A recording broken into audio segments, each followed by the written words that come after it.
Someone recently asked what keeps me up at night. And my answer was simple: bureaucracy. Fragmented structures, Byzantine procedures, and endless red tape. Someone out to undermine the UN could not have come up with a better way to do it than by imposing some of the rules we have created ourselves. I even sometimes ask myself whether there was a conspiracy to make our rules exactly what they need to be for us not to be effective. One of the first things UN Secretary General Antonio Guterres did after taking office in 2017 was to launch an overhaul of the UN's aid system. The resolution you adopt today ushers in the most ambitious and comprehensive transformation of the UN development system in decades. The aims of reform are clear: to focus more on people and less on process, to become more nimble and effective, and to build a workplace of equality, diversity, and integrity. And he's even put back on the table issues that were long considered untouchable, like reform of the UN Security Council. The nations that came out on top more than 7 decades ago have refused to contemplate the necessary reforms. The composition and voting rights in the United Nations Security Council or the boards of the Bretton Woods system are a case in point. So, does the Secretary General's agenda create openings for reform of the multilateral system? And given the complicated politics of how the UN is run, can his vision, or really any reform agenda, realistically deliver? As the UN marks its 75th anniversary this year, we're asking if reform of multilateral agencies has a chance. In Washington, D.C., I'm Jeremy Konyndyk, Senior Policy Fellow at the Center for Global Development. And in Geneva, Switzerland, I'm Heba Ali, Director of the New Humanitarian. We are your co-hosts for Rethinking Humanitarianism, a podcast series exploring the future of aid. Before we dive into today's episode, we want to share a few thoughts from listeners. Last episode, Tara Nathan of MasterCard argued that the UN should leave cash programming to the experts, as she put it, by leveraging digital infrastructure that already exists in the private sector. In response, Mark Lychena, and apologies if I'm mispronouncing that, Mark, the director of Acacia Innovations, a social enterprise that delivers eco-friendly cooking and fuel solutions, contacted us from Kenya with this thought. I wonder if you see good examples where similar tech disruption has avoided domination by a few actors globally. I'm a big fan of digital cash, but like with ride-sharing and social media platforms, it does seem ripe for monopolization and other things counter to localization in humanitarian values, since it's easier to roll out cash programs at scale without engaging with local networks, and to avoid local accountability to communities, even if cash gives an individual more choice. And so I wonder what lessons the aid sector can take on this from elsewhere. I think he makes a really valid point. If you look at what we've seen Google and Facebook do in terms of monopolizing the markets and creating an unfair landscape for any healthy competition. But I also think, and Tara alluded to this during the episode, that too often the fear that the private sector doesn't abide by humanitarian values is used as an excuse not to engage with the private sector whatsoever. And I think that needs a bit more nuancing. And just like Google and Facebook, the private sector needs regulation, certainly, but it doesn't necessarily always lead to a worse outcome, I think, than the monopolization and lack of accountability that we currently see within the UN. Yeah, and I think Mark points to a very real risk. You know, we haven't seen monopolization of cash programming yet because there are so many different actors doing it. Every NGO, every UN agency, it seems, has their own attempt at a cash platform. But the donors are clearly pushing for more consolidation in the name of efficiency, and I think there's a lot of merit to that. But it does then raise the risk of what he's talking about here of kind of domination. So perhaps what we need to look towards is moving in the direction of social protection, which tends to be a government-run function, and looking at how humanitarian cash ultimately feeds into building the platform for that kind of government social protection network. We also heard from Sophie Tholstrup, policy coordinator at the Cash Learning Partnership, who agreed that cash programming in aid has failed to be transformative because it has grown on terms that suit humanitarian agencies. But she also had this to say. I'd argue that there's another bigger problem out there over who cash programs are designed for. And as long as we have competition between agencies over who gets to deliver cash and what it's for, we're going to keep designing programs which work well for humanitarian agencies, not programs which work for recipients. At CALP, we hear so many examples of this. For example, individuals receiving 2 identical mobile phones from different agencies and being told that they'll receive cash on each one, but that cash is intended for a different purpose. I'd love to hear your thoughts on how we can incentivize program design based on what aid recipients need and prefer, rather than program design based on how humanitarian agencies prefer to work. So I think Sophie makes a really important point here. And there are so many of these really bonkers stories about competing cash programs that make no sense from an aid recipient point of view, but make a lot of sense from an aid provider point of view. And this is why, as I mentioned a moment ago in response to Mark's point, there are donors pushing for greater consolidation of cash programming, because this just doesn't make sense. I think we have to get towards a future where we are somewhat delinking the delivery of the cash from the mandates and program priorities of the agencies that are providing it. And a few years ago, the big 3 UN agencies and OCHA all agreed to do this. They agreed to begin moving towards a common cash platform. But from what I understand, it's been a real struggle to put that into practice. I think the other point to take away from this is that it's not just cash that is being driven by the mandate of the agency rather than the needs of the people on the ground. And I think that points to a much broader rethink that is needed on how aid is delivered and on agency mandates. And it's one of the things we're going to talk about today. So we've been talking a lot on this podcast about the need for reform in the power dynamics of the humanitarian sector, and especially within the shape of UN structures.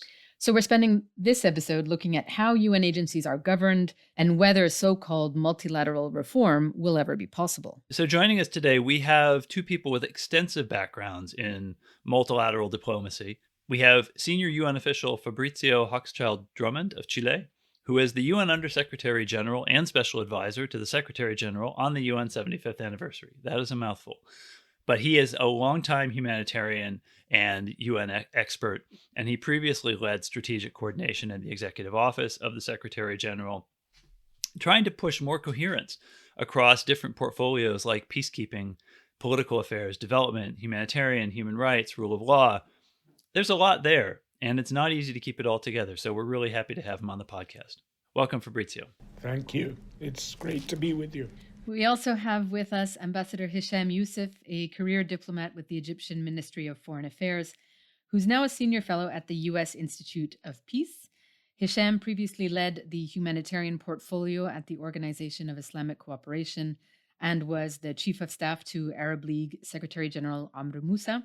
He also worked at the Egyptian mission to the UN in Geneva, where he had the great pleasure of dealing with thorny economic and trade issues. Welcome to the podcast, Hisham. It's a pleasure to be with all of you. I should note that, lucky for us, they will both be speaking in their personal capacities. Before we dive into this, light and breezy topic of UN and multilateral reform, we wanted to ask both of you a question that we put to every guest on the program. So what is one strange quirk in the humanitarian sector that just makes absolutely no sense to you? Fabrizio, let's start with you. I would argue the gender and geographical composition of its leadership.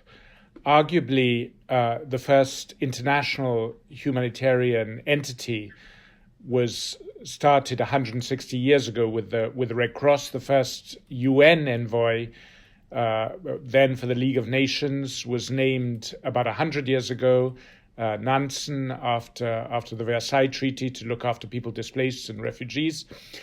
And yet, despite the many decades that have passed, despite that we're now in 2020, the leadership of humanitarian entities, international humanitarian entities, still tends to be predominantly from Europe and from North America. And while I think it's come a long way in terms of gender balance, I think it still has some way to go. So it doesn't adequately reflect those it serves.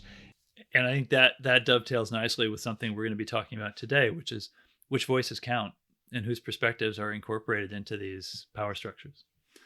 And interestingly, Foreign Policy published a piece a while back looking at diversity and representation among senior levels of the UN, and the humanitarian agency, OCHA, the Office for Coordination of Humanitarian Affairs, fared the worst in that analysis. Hisham, curious to hear your quirk.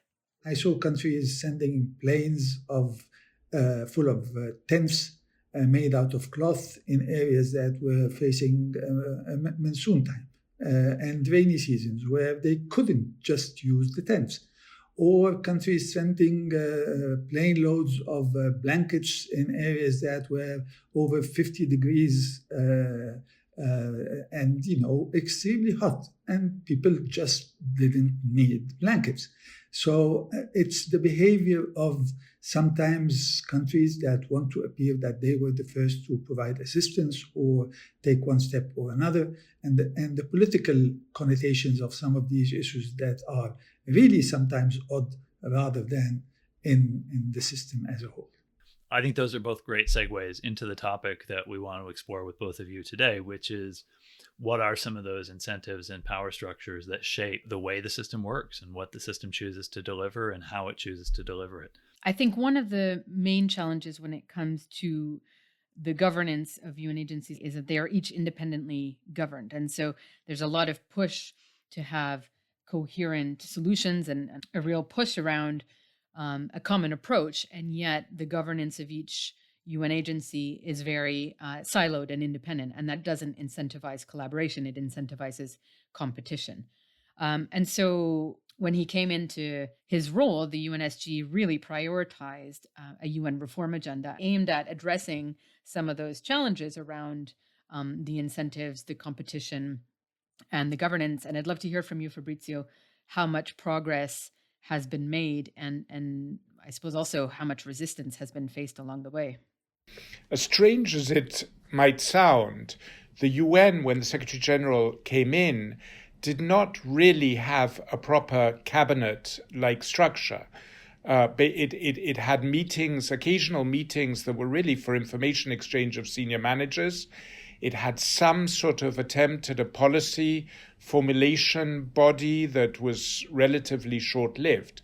But the Secretary General, and that was my role to implement his vision in that regard, put in place for the first time weekly meetings that brought together both the Secretariat and UN agencies. And UN agencies had always been kept at sort of arm length from the Secretariat, brought them all together in a room to discuss a very tight agenda around thematic issues and country-specific issues. And it brought the operational entities in the humanitarian field together with the development agencies, together with the political actors, together with the human rights actors, to come up with a common strategy on Syria, or to come up with a common strategy on the Nagorno-Karabakh conflict.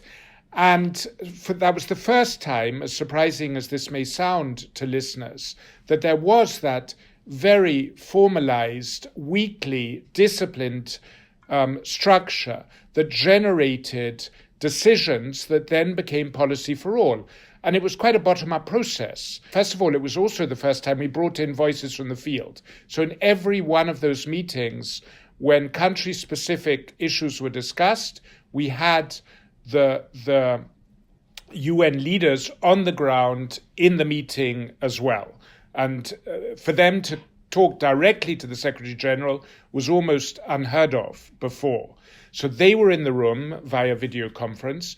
The decisions were prepared by pre-meetings at a lower level. Then they went through a so-called deputies meeting, which I chaired. So by the time they came to the Secretary General, lots of voices had been listened to. But I think that formulation of a common vision, sanctioned by the Secretary General, endorsed by the Secretary General, brought greater cohesion to the system. In terms of the constraints, different governance bodies are certainly a factor, fully agree. But the governance bodies are made up from the same member states. So when there's coherence within the member state representatives, it can work quite well. Sometimes different delegates speak with different voices, even if they represent the same member state. So that can lead to some difficulty. But there's also competition for funding. I mean, that is a real issue. So people are fighting for visibility, they're fighting for impact. And I think the funding factor and the competitiveness around it can sometimes mitigate coherence.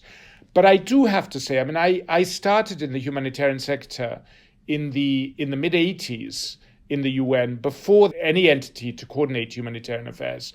And I think the humanitarian sector in particular has come a very long way in terms of coordination.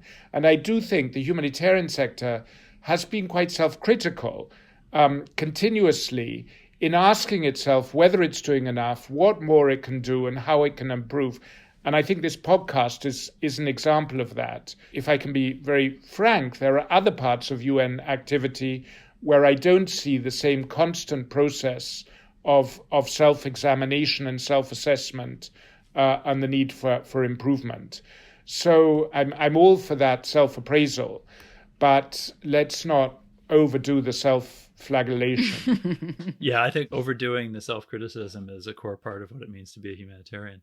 Hesham, I mean, I'm intrigued by this idea that Fabrizio has introduced, that the UN agencies are ultimately, they're governed by member states. They're governed by the same sets of member states, and they can only be as cohesive as the member states that govern them. You've represented one of those member states. You've sat in some of these governance bodies. Do you think that fragmentation amongst the member states creates some of the problems? Is that something we can ever hope to get past?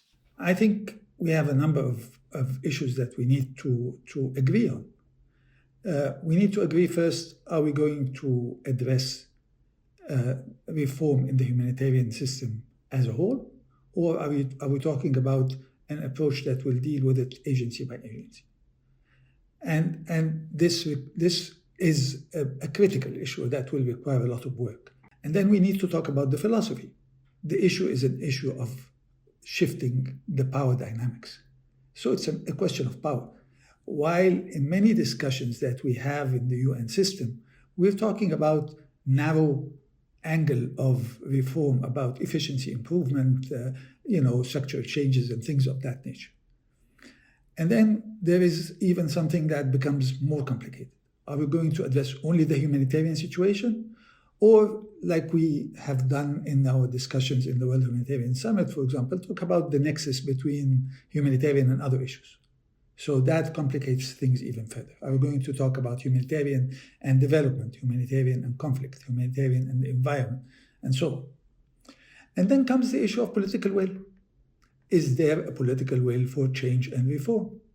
And unfortunately, Fabrizio was saying that we are always self-critical in the system and so on. But unfortunately, I didn't see political will. I didn't see political will neither in the member states and not even in the UN organizations that resisted calls coming for change from different quarters, whether it's from someone like me when I was representing the OIC at the time, or a number of developing countries, or local NGOs, or whatever it is. So they were saying, no, reform is a negative word. Let's not talk about reform. And I think also you and Heba at the time listened to all kinds of remarks saying that the system is not broke, the system is not broken, it is broke. And I personally took issue with that statement. It may not be broken, it's not. It is functioning. And as a matter of fact, it's doing some good work in many aspects.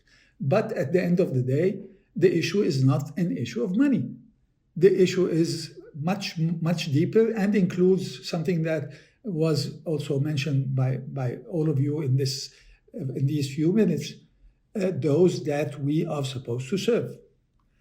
So, and in the context of the UN, who is Mr. or who is Mrs. Reform of the humanitarian system in the United Nations?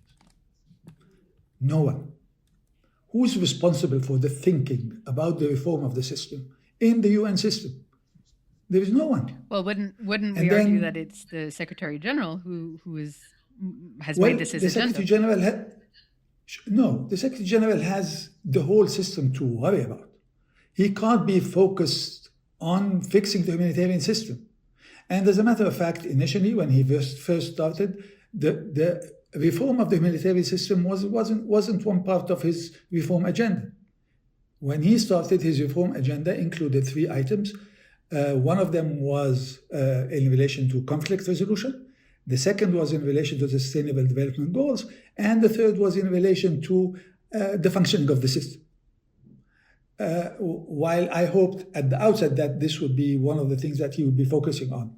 So I don't think that there is someone who's responsible for this issue at a high enough level to be able to achieve this objective. We do not have a platform in the UN to discuss this issue. If I want to discuss the reform of the humanitarian system in the UN system, where would I go? You come to the new humanitarian. You'd write an op-ed. No, but I think this. So this, I think it's a really it's such an important point. And I think it ties back to something Fabrizio was saying, which was how unusual it was to have these meetings, these sort of huddles that he was describing with the Secretary General between the SG, the agency leaders, and the field leaders. That everyone is kind of getting pulled out of their own little kingdoms. And I think that's something we see a lot in the system is, as you say, we don't have one place where this all comes together. You have a piece of it come together here. You have another piece of it come together here. You have another piece of it come together here. And that does make it difficult. Certainly when I was previously at USAID, it was hard to have a single unified conversation on reform because there was no single unified conversation. There was no place to have that.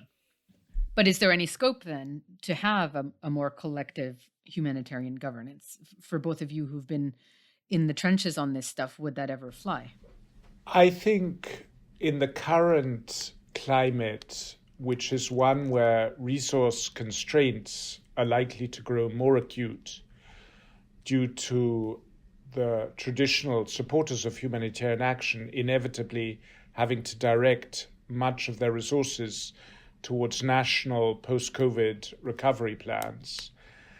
I think in that constraint, which is also one of growing need, we're seeing increased threats in terms of hunger and famine. In that context of resource constraints and growing needs, I think it will be very difficult to get a single governance structure. I think all will be doing their utmost to assert their relevance, their effectiveness, and I think that pressure to show greater performance is not necessarily a bad thing.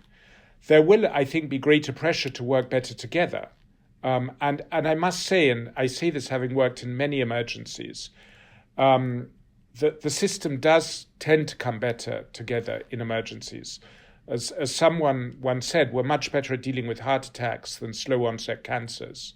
So where there's a real emergency, the system does come together in surprisingly good ways. When things are peaceful, we sort of bicker around one another. I have to say, I mean, I agree with what a lot of Hesham said. I'm not sure I would frame it quite as negatively. I mean, the UN is a large amorphous system between member states, UN entities, other stakeholders. So, of course, entry points for anything are not really very clear, including reform. Arguably, OCHA would be the place to discuss broader humanitarian reform. Coming back to the Secretary General and responding to Hesham's point, you know, one of the big outcomes of the World Humanitarian Conference was the call for more prevention. I mean, you know, the humanitarian action is most successful where it's redundant, and it's most redundant where you have political settlements of dispute. So there was a lot of emphasis on that, hence the Secretary General's emphasis on prevention and peace and security reform, because nothing serves obviating the need for humanitarian support better than resolving conflict or preventing it at the outset. And the other area where there's been a lot of emphasis in the Humanitarian World Summit was on post-conflict recovery and making sure that the development system was better geared up to interface more effectively with the humanitarian sector. And that's also where the Secretary General has put a lot of emphasis. So I would agree with Hesham that the Secretary General did not immediately focus on humanitarian as one of his main reform strands. But I would argue that humanitarian understood in the broader context of making itself redundant both by preventing conflict at the outset and ensuring development in the aftermath, has had a lot of emphasis, even though there's still a long way to go. We need to get to a point where we stop looking at the world and those who suffer from the biggest deficits in peace and security, the biggest deficits in respect for their human rights, the biggest deficits in access to development, looking at them through our respective goggles of our mandates. And we need to try to see the world and understand the world as they see it, and see their resources as well as their needs as they see it. A displaced person camping out almost on the airstrip in Bangui does not think of her problems. Oh, these are my food problems, I go to WFP. These are my human rights problems, I go to OHCHR. These are my development problems, I call up UNDP. It's a complicated interface of everything. And we need to get much more refined. I mean, we're not going to change the system. We're not going to get rid of mandates. But we have to underprivilege the mandates and overprivilege those who are serving, and learn to think and understand the world and their needs more from their viewpoint, and then see how we can respectively contribute to the sort of solutions they have, building on their resources. I think that's another big weakness of the humanitarian sector, that we look at the whole world through a needs analysis with a sort of underlying assumption there's nothing there before we come, rather than looking equally at resources. And I think that's where the humanitarians can learn a lot from development actors, as development actors can learn a lot from humanitarians in terms of speed and impact. So back in 2015, Hesham and I both took part in a conference in New York preparing for the World Humanitarian Summit, trying to generate some different ideas on how the system might change. And the biggest vote getter in that conference was to do a thorough and systematic review of UN agency mandates. That a lot of people in that conference saw those mandates, just as you've just been describing, Fabrizio, as part of the problem, as an obstacle to the kind of coherent, people-centered approach that we wanted to achieve as a humanitarian sector, for all the reasons that you've just described. Ultimately, that recommendation to do a fresh look at all the mandates went nowhere. I was in the US government at the time. We reviewed that. We decided that it was not feasible, and that reopening the mandates probably would leave us in a worse position than where we started, just given the state of world politics. So is the problem the mandates themselves? Is the problem how the member states approach the mandates? Is the problem the implementation of the mandates? How should we think about that? Hesham, you've seen this from the member state side. What's your perspective on how we understand that nexus between the mandates and how things are delivered on the ground? Of course, mandates can be improved, but I think we have followed also a situation whereby we had two of the biggest UN agencies in one of the major conflicts fighting with each other over who gets the highest say in one of these conflicts. And this is not a question of mandate. This was a question of a clash of personalities, lack of firm leadership to bring these people together and tell them this is unacceptable. And this didn't happen. So yes, mandates are problematic, but I think leadership is lacking, unfortunately, in all kinds of quarters, whether it's in member states, unfortunately, or sometimes within these organizations that keep fighting for their narrow interests rather than looking at what needs to be done from the perspective that we have been talking about since the beginning, those that are affected by these crises and do not care whether this help comes from WFP or UNHCR or IOM or whatever it is. We're supposed to be saving lives. And this is supposed to be the priority. And the priority should be to get the response and the evaluation of those that we are supposed to serve. And this is one of the things that we're not doing. A final point in relation to the World Humanitarian Summit. In the World Humanitarian Summit, there were hundreds of ideas. Why? Because it was a good process for preparation, because it was multi-stakeholder.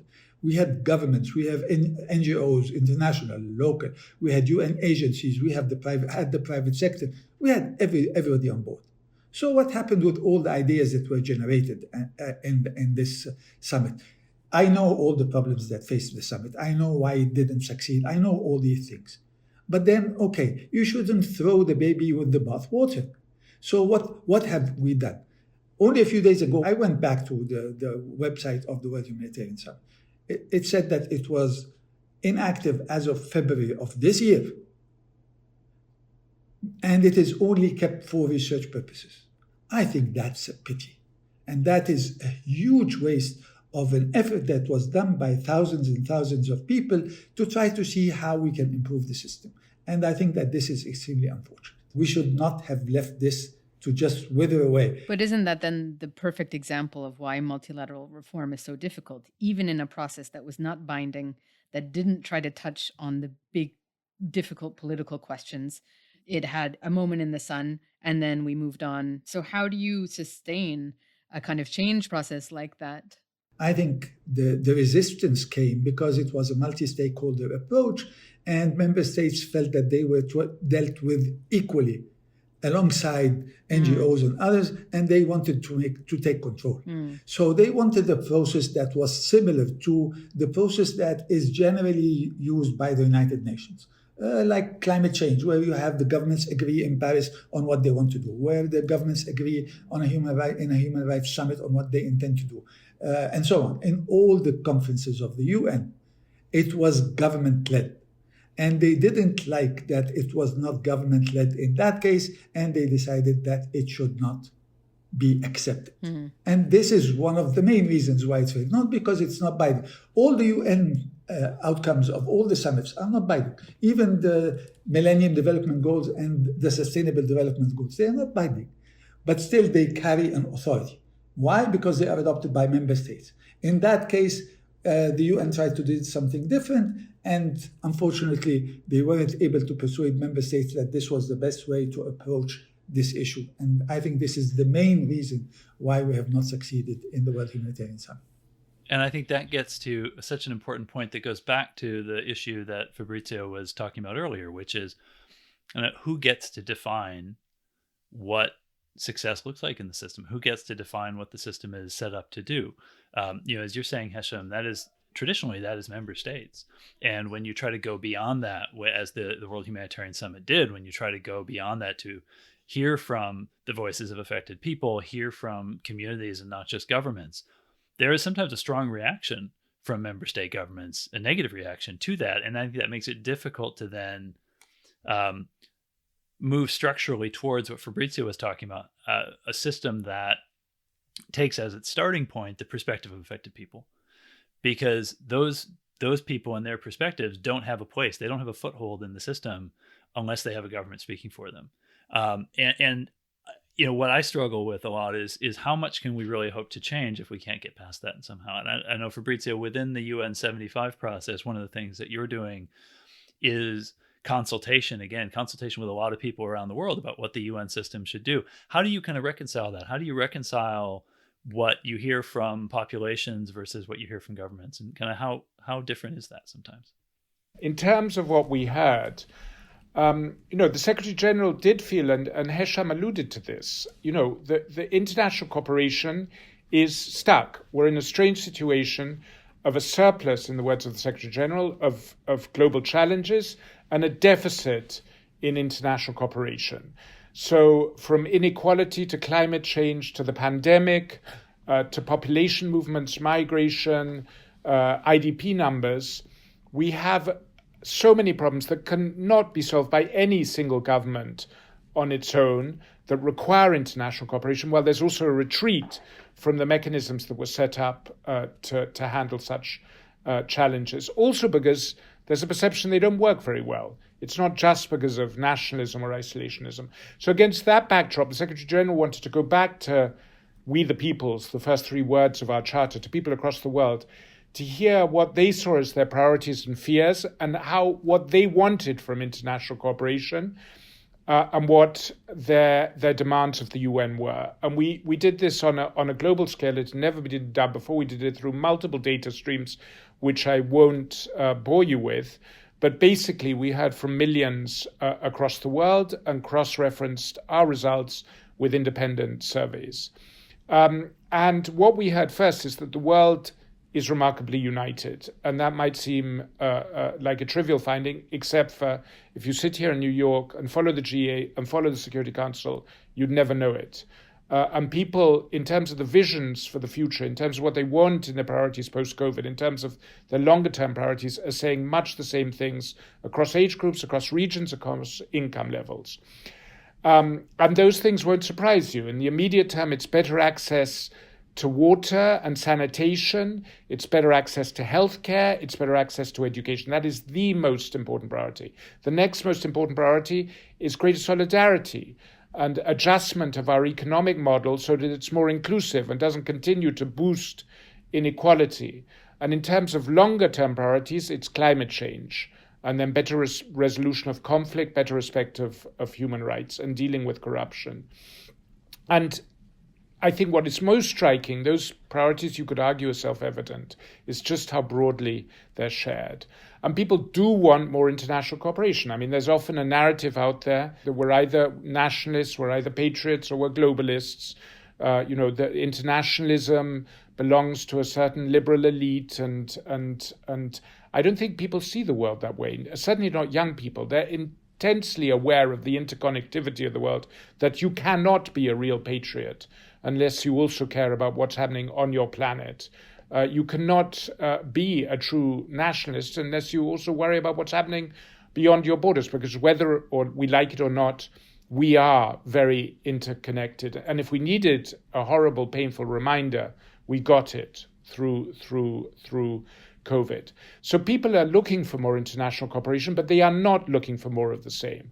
They want to see a UN that much better reflects the sort of multi-stakeholder nature of today, the sort of distribution of the levers of power today that is very different from the early days of the UN, the 50s, but still our structures are more reconciled with where those who had their hands on the levers of power 50 years ago than the realities of today. So they want to see a more inclusive UN. They want to see a UN with much more voices of civil society, with much more voices of youth, with much more voices too of business.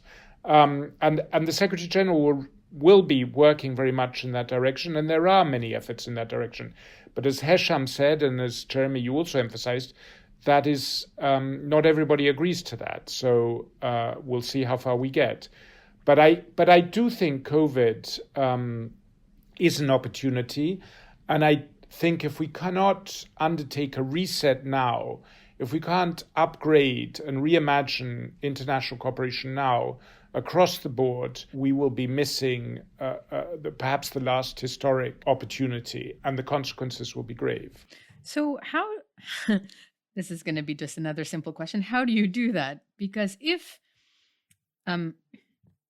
even on the more simple, I guess you could argue, question of how UN agencies are governed and run, where member states have the full power, where member states are frustrated by the way UN agencies are run and have the full power to change it because they run the governance boards and still don't, how on earth could they ever agree to the kinds of things you've talked about around greater civil society voices, or as you alluded to, I think just there, and the Secretary General has even dared to say the need for reform of representation on the Security Council, even the stuff where member states have full control and probably aligned interests, we're not able to see reform on. How could we ever see reform on the trickier stuff? How do you corral member states around a reform agenda? I think there's plenty of grounds for seeing things rather bleakly. But on the other hand, if you'd asked me 10 years ago, could something like the SDGs come into being, I would have said no. I mean, the member states will never get their act together and be able to agree on something like the 2030 agenda. An agenda that is about development, but also talks about behavior in the global north, that talks about the need for sustainable consumption practices, a development agenda that puts stress not just on the environment, but on growing inequalities across the board, a development agenda that includes stuff about good governance, you must be crazy, but it happened. Now, of course, the test is in the implementation, but the implementation gets a little easier when you have a framework that has a certain degree of authority. The Paris Climate Accords, the recent marking of the 5th anniversary.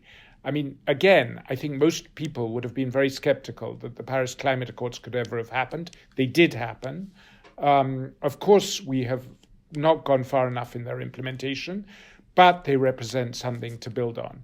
So I think there is, and I've spent the last year talking about this intensely with member states and other stakeholders, I think there's a real common recognition of that if we don't renew now, we're lost.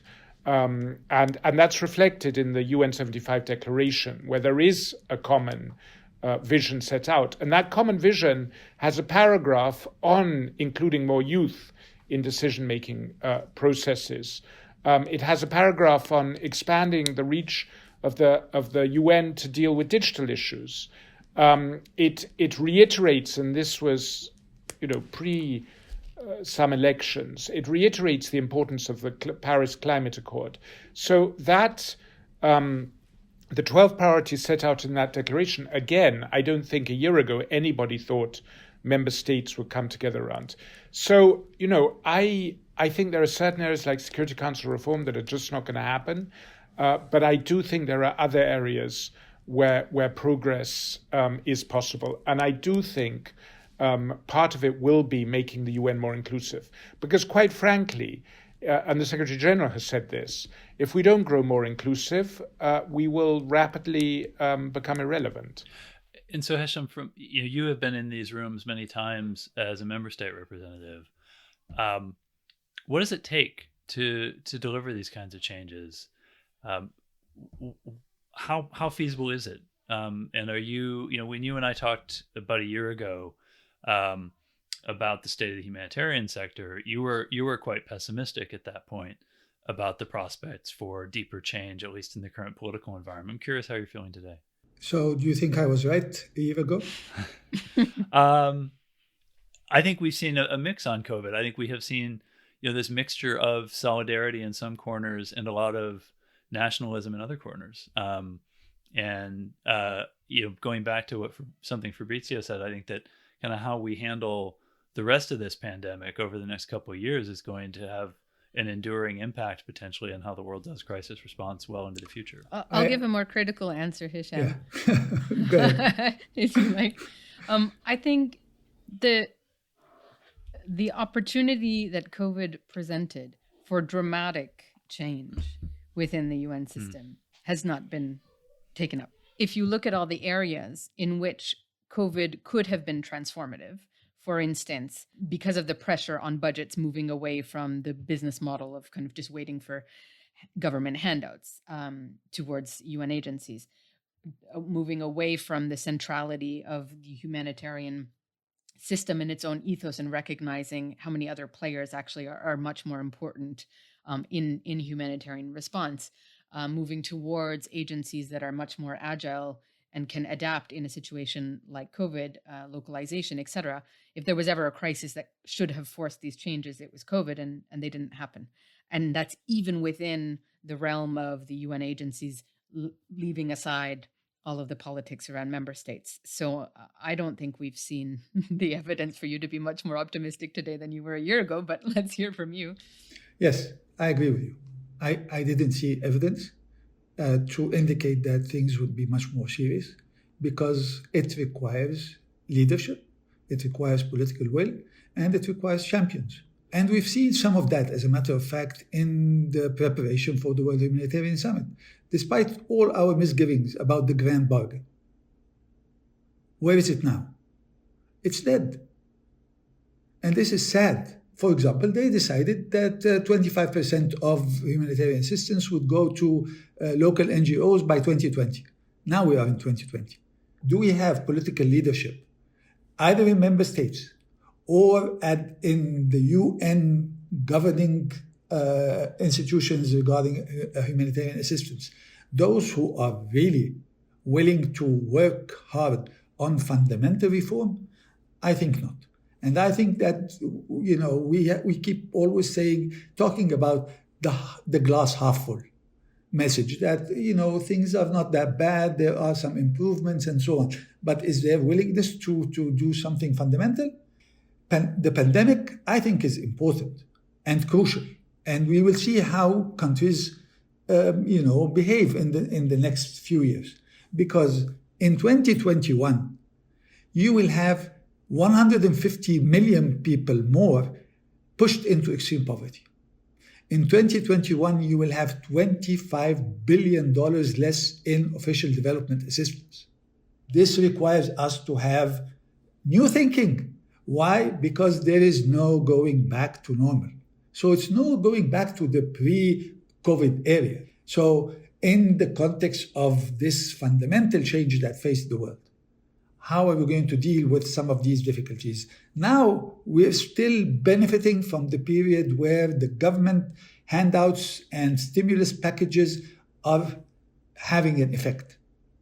But this will no longer be possible for an extended period of time. So what will happen next, that would be up to how governments would deal with these issues and how international organizations would deal with these issues in the years to come. But so if you're suggesting that there's no leadership, there's no political will, etc., shouldn't we just abandon this business of multilateral reform? Of course not. But how does it happen? I haven't yet heard how this actually ever comes to be. Well, we have to prepare and we have to provide ideas. Did you stop working because there is no political will? No. Will I stop working? Will Jeremy stop working? Will Fabrizio stop working because he doesn't see enough political will? No. We will continue to try. But does this mean that we will succeed? The possibility of success, in my view, is not that high because there is, the engagement from the different stakeholders and the different players are not up to the standard that would allow us to succeed. Look, I have many dark nights where my thinking is very similar to Hesham's. I don't want to contradict because I think there is an issue there. Having said that, I'm not entirely convinced. I see Filippo Grandi struggling with how he can turn around UNHCR and make it more effective through decentralization, how it can expand what it's doing and what it hesitated for decades on doing with internally displaced persons. I see new resolve and improvement there. I see Henrietta Fore in UNICEF putting much greater emphasis on what was a neglected population of young people. Teenagers and people who are just beyond the formal definition of children. I see her looking at the digital divide, looking at connectivity for schools. So, really trying to understand the new world and how that means. I see David Beasley bringing a completely different spirit to the World Food Programme. Just not accepting that there should be a funding deficit, just not accepting that famine should be allowed to happen, and talking to leaders in that spirit. So I'm not, and I see my own Secretary General, who is my boss, but I'm not saying that just for this reason. I see him very earnestly trying to make the system work around the problems of those who need the system most, and not just impose their respective vision and respective institutional interests or that of a minority of member states on them. So I think there is leadership. Having said that, what does it take to change? I think it takes a crisis to change. I think every big change, every big improvement has always happened against the backdrop of a crisis. The first big wave of humanitarian reform happened against the backdrop of the response to the humanitarian needs of the set off by the first Gulf War in the early 90s, and the very lamentable response of the humanitarian community. So we have a crisis now, and we need to make the most of it. And I think there will be very serious rethinking, especially on the public health side. And I think we will see ambition. I would also argue that, this old idea that basically change happens by strong leaders, and it's usually a question of a few and strong men, and it usually is men, coming together in a room and agreeing on what should be done. I think that's slightly outmoded. And if I think of change... Usually white men, I might add as well. Yeah. But I mean, I think, that's how the UN came into being. It was Roosevelt, Churchill, the leader of the foreign secretaries of China and USSR, who came together in 1942, January, in Washington, and decided there should be a model for a post-war peace, which in fact was an incredible exercise of vision and foresight. They, at the height of the crisis, when half of them didn't know if they were going to win or lose the war, were worrying about succeeding generations and what needed to be done to secure peace and progress for them. I think that sort of long-term vision is sorely lacking today. But having said that, I think the way change happens today is by movements. I mean, if we do something about climate change, as much as I would like to think the leadership of the Secretary General is critical, I have to acknowledge that Fridays for the Future is probably more critical. If we see something against exclusion and racism, I'm sure it will have to do with one or two or three extraordinary individuals, but I suspect it will have much more to do with the sort of mobilization we've seen. So if you ask how change happens, I think it's a crisis. Without a recognition that the system is broken, it's very difficult to bring about change. And secondly, you need this, I think, ever more. You do need leadership. I don't want to discount that. But you also need this groundswell of opinion that change is now urgent. Fabrizio, I agree with many of the things you said. But my problem is that this is not enough to address the magnitude of the problem. I agree, there are improvements and there are steps that are being taken. I'm not denying that there are steps and there are efforts by Filippo Grandi or by and all those that you mentioned. Of course they are working and they're working hard. My problem is that this is not good enough for the kind of challenges and magnitude of the problems that the world is facing today. That's all what I'm saying. I wish I could disagree with you, but I think Napoleon said leaders are managers of hope. So okay. I think we have to beware of self-fulfilling prophecies. If we're going to fall on hope, yes, we have seen past reforms emerge out of crises, but they've been largely technical reforms. They haven't been reforms of power and of structure.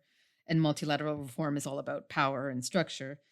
And yes, today the world is inspired by these movements, but those movements are not in power either. And that power remains in the hands of states, which are going to be very reluctant to give it up. And so if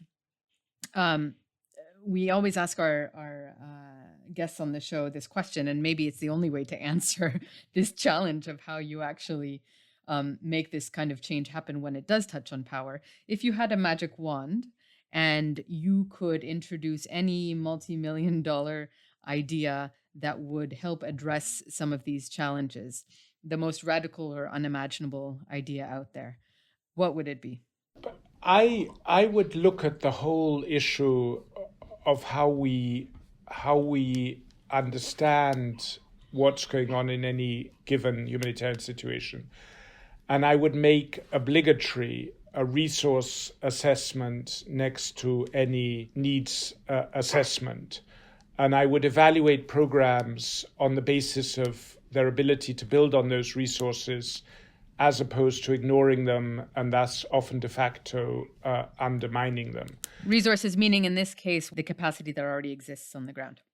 Yes, the capacities, what people are doing for themselves, how communities are helping themselves, what local support structures exist, be they state or be they non-state.